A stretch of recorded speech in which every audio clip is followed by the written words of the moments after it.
gonmu yang Walah, ya, seneng loh. Senang suka ngungkit-ngungkit kayak gitu. Tapi ya pemilik kafe ini siapa ya namanya ya Mas ya? Ada yang bisa saya sampaikan mungkin? Soal bribe, Wiwit nomor 1. Wit, apa kabar Wit?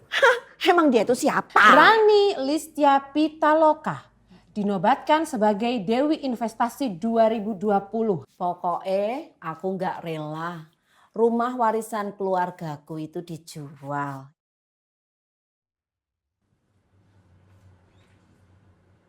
Mas Seto dan kawan-kawan.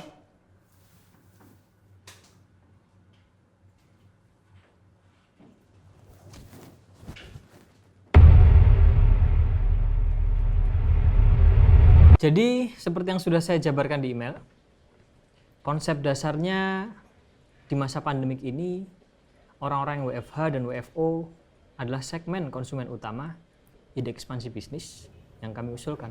Gini Mas, saya sudah baca proposal bisnis plan kalian. Dan Mas Seto tidak perlu menjelaskan lagi konsep dasarnya. Saya sudah tahu kok. So far sudah buka berapa cabang. Dan saat ini sudah akan berencana untuk membuka cabang kelima di Surabaya. And who are the buying customers-nya? I really know that. Iya Bu Rani, terima kasih. Jangan berterima kasih dulu. Bisnis ini itu akan untung atau tidak, atau mungkin untung tipis, sudah jelas di proposal kalian. Cuma yang saya masih bingung di sini adalah mengapa kalian harus melibatkan anak-anak jalanan?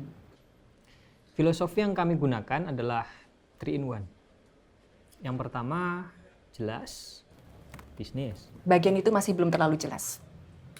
Oke,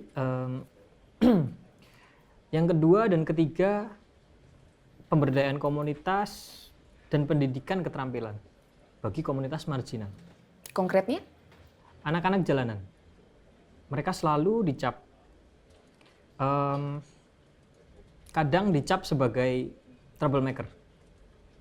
Tapi pada dasarnya banyak dari mereka itu yang punya kreativitas dan daya tahan hidup yang lain daripada anak-anak pada umumnya.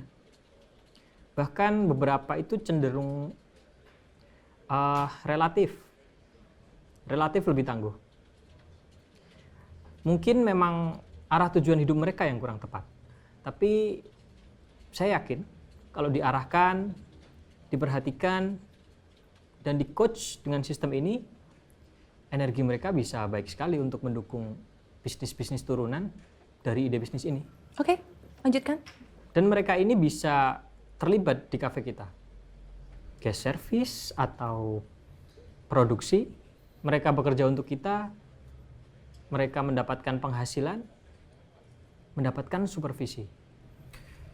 Dan kegiatan bekerja yang setiap hari mereka lakukan akan diakui dengan kredit, micro credential, oleh beberapa lembaga yang sudah siap bekerja sama dengan kita. Maaf Bu, menambahkan.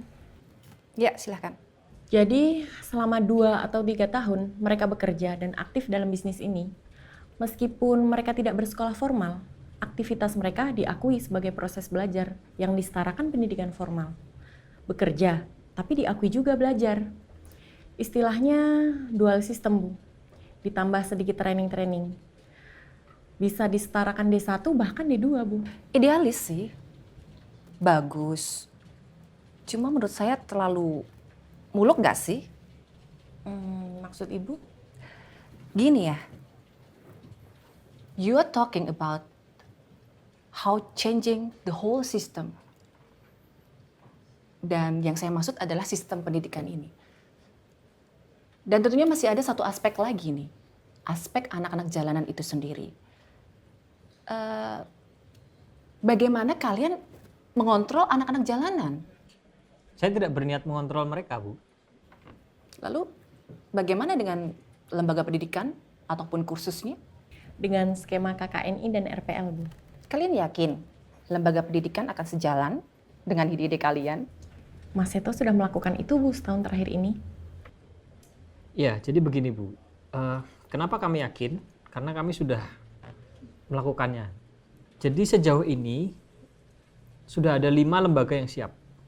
Nah, dengan sertifikasi itu diharapkan anak-anak ini nanti bisa mendapatkan pekerjaan yang lebih baik. Atau malah bisa membangun bisnis mereka sendiri. Harapan kami sih semoga ada kampus atau politeknik yang siap mengadopsi sistem ini dengan skema micro credential. Oke, ini sebenarnya loh ya, sebenarnya ide ngamal kalian ini bagus. Tapi sekarang kita ngomongin cuan. Nah, ini kalian seberapa pedenya dengan profit skenarionya ke depan? Ada Pak di dalam proposal kami. Iya, ada di proposal ini. Cuma sangat tipis ya. Dan itu tidak sesuai dengan standar venture capital kami. Menurut saya ini tuh bisnis kemanusiaan. Ngamal, kalian sadar gak sih? Ya mungkin Ibu betul. Tapi saya tetap yakin ini akan menguntungkan. Saya yakin akan signifikan secara finansial. Mas Seto, yakin itu harus jelas dan tuntas perhitungannya. Jangan spekulatif. Atau jangan pernah gunakan best scenario. Atau based on perasaan lah, feeling lah, ya apalagi termasuk based on semangat muda. Jangan Mas Bro. Begini, lalu bagaimana cara mengontrol sistem yang ada pada mereka? Kami sudah mendevelop, sudah menyiapkan aplikasi digital untuk itu, Bu. Sudah full otomasi sistem kuisinya? Atau sudah berjalan baikkah? Semi otomasi, Bu. Sistem yang kami develop ada di bagian belakang. Ya, Mas Ricky, Bu. Oke, Mas Ricky, kalian sudah jelaskan ya di proposal ini dan saya sudah paham. Dan tentunya saya berharap kalian harus pastikan bahwa ini tuh bisa running at the most scalable automated system. Gini ya Mas ya, dari berbagai ide-ide bisnis yang terlalu ekspansif, secara nggak sadar malah mengarahkan kita menuju ke dead fire. Kalian paham kan? Iya, Bu, paham. Oh, maaf. Tadi Ibu pakai istilah apa? Saya belum paham. Dead fire. Dead fire. Oh, ini nggak paham ya? Gampangnya gini. Ini kalian tuh kayak mengajak kami semua ini. Ini dalam kondisi bunuh diri massal. Itu dead fire. Oke, jadi gini ya. Gini. Ini menurut saya loh ya, menurut saya itu kalian harus lebih deep dive lagi terhadap diri kalian sendiri, bisnis kalian ini gitu loh. Basa Jawane kayak kalian tuh harus tegel gitu loh sama diri kalian sendiri. Tegel, jujur dengan bisnis kalian tuh proyeksi ke depannya seperti apa. Kesimpulannya akan untung ya. Iya, untung.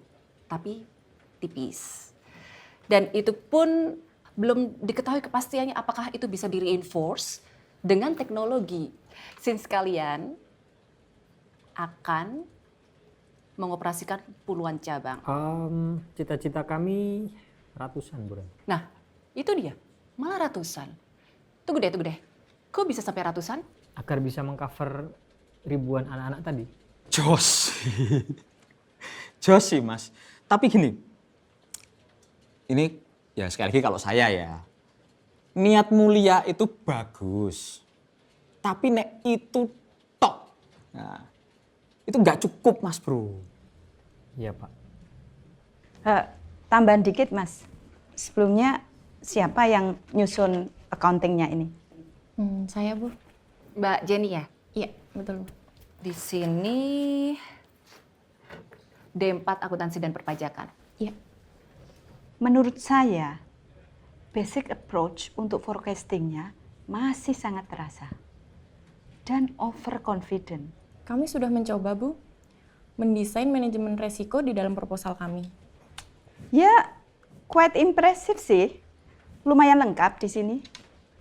Tapi untuk standar keamanan kapital kami tidak familiar untuk liabilitas seperti ini. Saya setuju dengan pendapat Bu Rani. Idenya somehow menarik. Tapi masih sangat gray area. Pak Sakti gimana? Ya, idem sih kalau saya.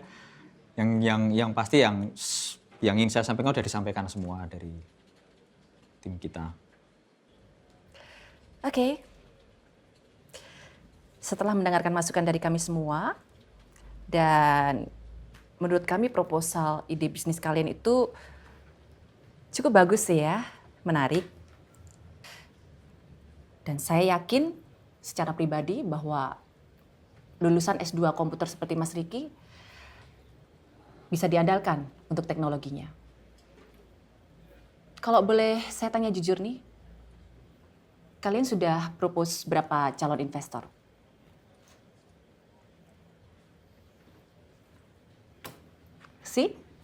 Kalian bisa lihat pola di sini.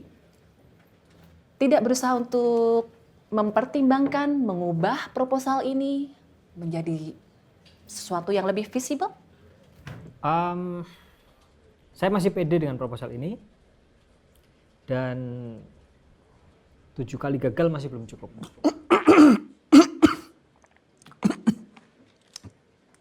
Sorry.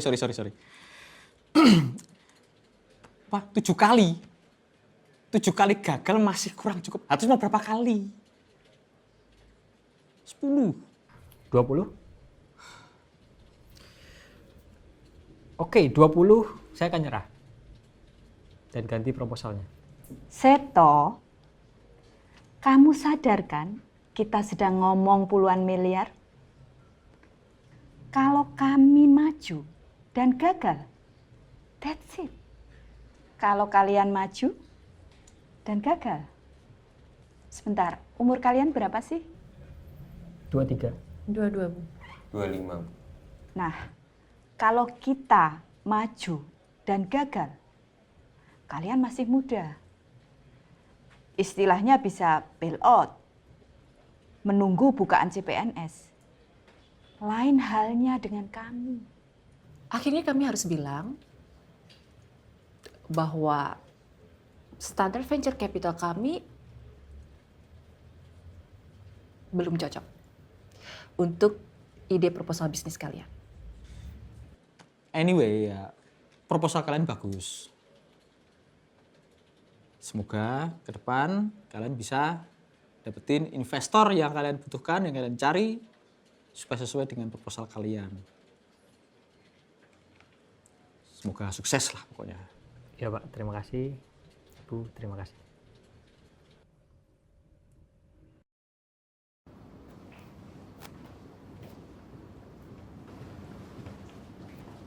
Permisi Mas Seto. Mohon maaf, Bu Rani ingin bicara dengan Mas Seto. Teman-teman tunggu dulu ya, sebentar Pak.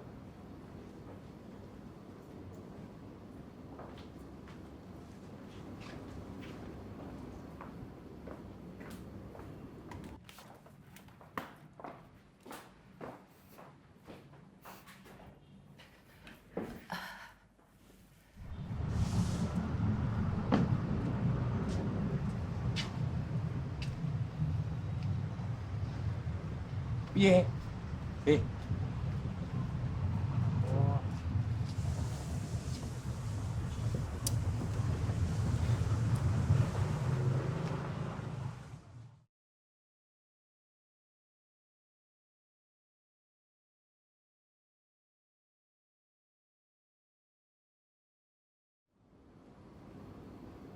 Polos? Sembrono? Kamu itu kalau udah offside terus-terusan aja kayak gak kerasa. Tapi aku masih penasaran loh sebenarnya. Aku kok kayak deja vu ya. Sik toh, menengosek toh, biar diterangkan dulu sama Rani.